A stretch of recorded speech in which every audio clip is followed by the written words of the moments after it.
एक होती है क्रूरता और एक होती है विभत्सता। पुलिस के द्वारा गिरफ्तार किए गए शख्स के मुस्कुराते हुए चेहरे को देखिए। इसमें आपको दोनों दिख जाएंगे। वैसे काफी नॉर्मल से दिखने वाले इस चेहरे के पीछे एक ऐसा हैवान छिपा है जो अपने अहंकार के लिए किसी भी हद तक जा सकता है। यह चेहरा है झारखंड के दुमका शहर के रहने वाले शाहरुख हुसैन का। इसके किए गए गुनाह को सुनने पर आपकी रूह कांप जाएगी। आप शायद बोल दें कि कोई इतना क्रूर और हैवान कैसे हो सकता है। जानकारी के लिए बता दें कि रिपोर्ट के मुताबिक शाहरुख मात्र 5वीं तक पढ़ा है और दुमका शहर में ही पेंटिंग का काम करता है। काम के अलावा इसका अपने आवारा दोस्तों के साथ घूमने का शगल था। उन्हीं में से एक दोस्त के साथ मिलकर उसने एक ऐसी भयावह घटना को अंजाम दिया जिसका इसे पछतावा तक नहीं है। हम बात कर रहे हैं झारखंड के दुमका शहर में रहने वाली अंकिता सिंह के खौफनाक मर्डर की।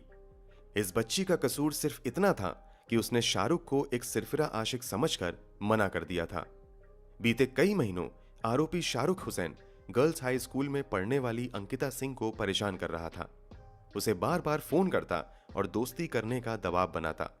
जब शाहरुख के बार बार बोलने के बाद भी अंकिता उसके साथ किसी भी तरह के रिश्ते के लिए तैयार नहीं हुई तो इसने उसे धमकी देना चालू कर दिया। कहता कि उसकी बात मान ले वरना अंकिता को जान से मार देगा। और 23 अगस्त की सुबह हुआ भी यही। इस बच्ची की नाश शाहरुख बर्दाश्त नहीं कर पाया और रात के अंधेरे में चुपके से आकर बच्ची के ऊपर पेट्रोल छिड़का और आग लगा दी। इसे शाहरुख की हैवानियत ही कहेंगे कि वो एक जिंदा लड़की को आग के हवाले करने के बाद भी तुरंत मौके से भागा नहीं, बल्कि खड़े होकर उस बच्ची को तड़पता हुआ देखता रहा, उसके चीखने की आवाजें सुनता रहा। इसे ही आप क्रूरता या वहशीपन कह सकते हैं। 16 वर्षीय अंकिता सिंह 12वीं कक्षा में पढ़ती थी। वो भविष्य में पुलिस फोर्स में जाना चाहती थी। पीड़िता के परिवार में पिता, दादा, दादी, छोटा भाई और बड़ी बहन है। बड़ी बहन की शादी हो चुकी है। छोटा भाई पढ़ाई करता है। मां की कुछ साल पहले मौत हो गई थी। वो कैंसर से जूझ रही थीं। उनका इलाज मुंबई में करवाया था, जिसमें अंकिता के परिवार को काफी खर्चा हुआ था, इसलिए घर में आर्थिक तंगी थी। आर्थिक तंगी के चलते अंकिता मोहल्ले के छोटे बच्चों को ट्यूशन पढ़ाकर 1000 रुपए प्रति माह कमाती थी। वहीं उसके पिता किराने की एक दुकान में काम करते हैं, जहां उनका प्रतिदिन कमाई सिर्फ 200 रुपए के करीब है। आर्थिक तंगी के सामाजिक ताने बाने से आने वाले समाज के इस हिस्से के लोगों के पास वैसे ही काफी समस्याएं रहती हैं। इनके बीच शाहरुख इस परिवार के लिए एक नई समस्या खड़ी कर देता है। वो कई दिनों से अंकिता को परेशान करता रहता, यहां तक कि घटना के कुछ दिनों पहले ही उसने उसके घर आकर काफी बवाल भी मचाया था, जिसके बाद पीड़िता का परिवार पुलिस कंप्लेंट दर्ज कराने जा रहा था। पर फिर शाहरुख के भाई और मामा ने आकर हाथ जोड़कर उनसे माफी मांगी थी और शाहरुख को वहां से ले गए थे। इसके बाद शाहरुख कुछ दिन तक शांत रहा, लेकिन उसकी हरकतें एक बार फिर शुरू हो गई थीं। 22 अगस्त को शाहरुख ने जब अंकिता को जान से मारने की धमकी दी तो अंकिता ने अपने पिता से इस बारे में बात की। अंकिता के पिता ने सुबह पुलिस में एफआईआर दर्ज करवाने की बात कहकर उसे सोने के लिए कह दिया, लेकिन वो सुबह आई ही नहीं। शाहरुख ने सुबह 4 बजे ही पीड़िता के कमरे की खिड़की के ग्रिल से उसके ऊपर पेट्रोल डालकर आग लगा दी। आरोपी ने कमरे में पेट्रोल फेंककर सबसे पहले पर्दे जला दिए। उसने और भी पेट्रोल कमरे के अंदर फेंक दिया ताकि अंकिता किसी भी तरह बच ना सके। अपने ऊपर पेट्रोल छिड़के जाने पर जब अंकिता की आंख खुली तो शाहरुख ने फौरन माचिस की तिल्ली जलाकर उसकी ओर फेंक दी, जिससे सेकंड्स में ही अंकिता का शरीर बुरी तरह से जलने लगा। वो भागते हुए अपने कमरे से बाहर गई और सामने एक पानी की बाल्टी उसे दिखी। उसने अपने ऊपर पानी डाला और फिर चीखते हुए घरवालों को जगाया।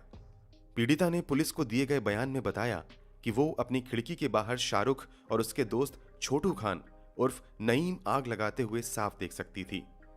कहा जा रहा है कि नईम ने ही शाहरुख को उस पेट्रोल की सप्लाई की थी, जिसका उसने अंकिता को जलाने में उपयोग किया।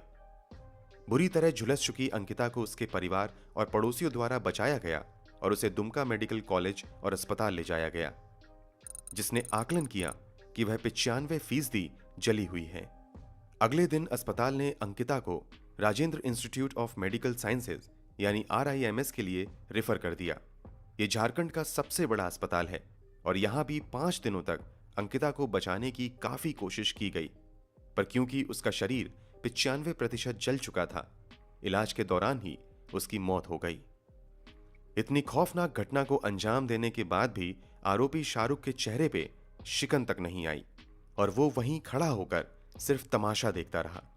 बाद में दुमका पुलिस ने शाहरुख और छोटू खान दोनों को गिरफ्तार कर लिया।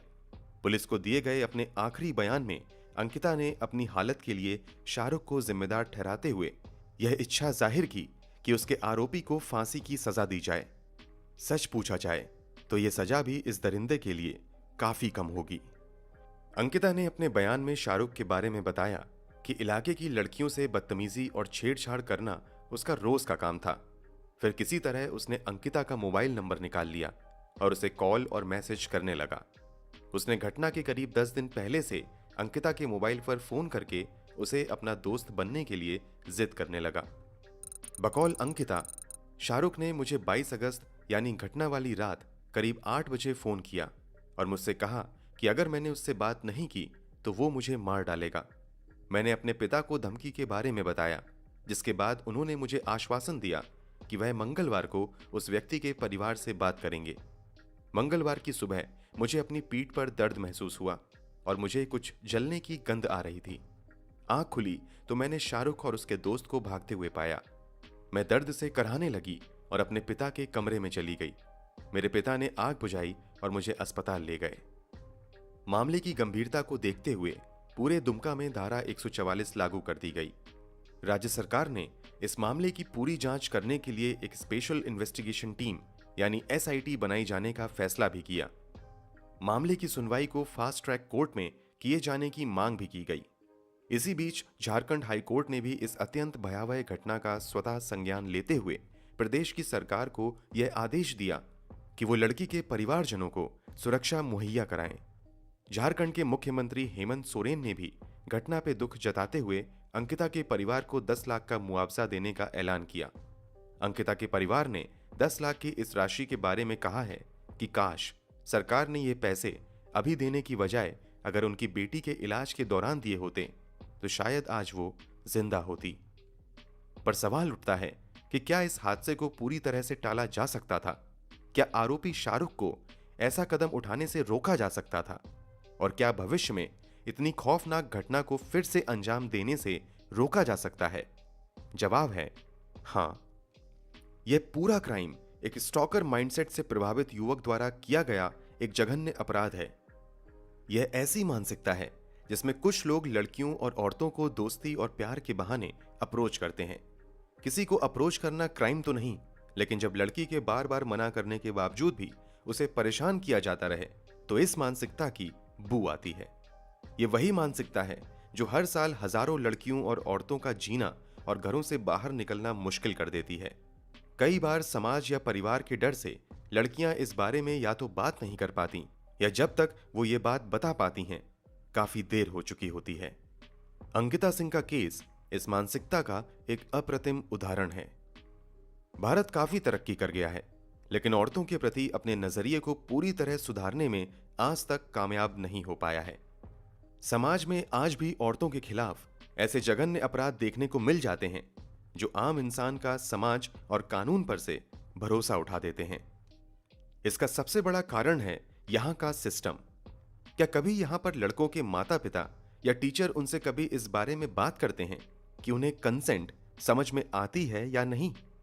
जब लड़के कोई ऐसी गलती करते हैं तो आमतौर पर यह देखा जाता है कि उसके परिवार वाले ही उसका बचाव करने लग जाते हैं।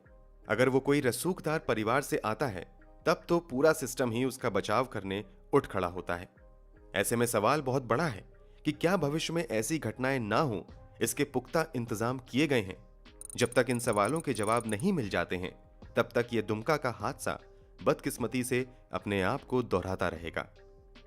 यहां पर एक बात याद दिलाना बहुत जरूरी है कि हम किसी भी धर्म विशेष या संप्रदाय पर टिप्पणी नहीं करना चाहते हैं। हर धर्म में अच्छे और बुरे दोनों तरह के लोग होते हैं जिनका समय समय पर हम उदाहरण देखते रहते हैं। सबसे ज्यादा जरूरी यह है कि हम समाज को उस मानसिकता से बाहर निकालने की कोशिश करें जिससे लोग इस तरह की भयावह घटना को अंजाम देने की सोच लाते हैं। इस वीडियो में बताई गई सारी जानकारियां पब्लिक डोमेन में मौजूद रिपोर्ट्स के आधार पर दी गई हैं। हम इस क्राइम के बारे में आपको इसलिए बता रहे हैं ताकि समय रहते इसे अपने साथ होने से रोक सकें। यह वीडियो बनाते वक्त हम उन सभी माताओं और बहनों को याद करते हैं जिन्होंने इस सड़ी हुई मानसिकता के कारण अपने जीने का हक और कई मामलों में अपना जीवन ही खो दिया है। याद रखना जरूरी है ताकि हम अपने समाज को एक बेहतर समाज बना सकें। नमस्कार।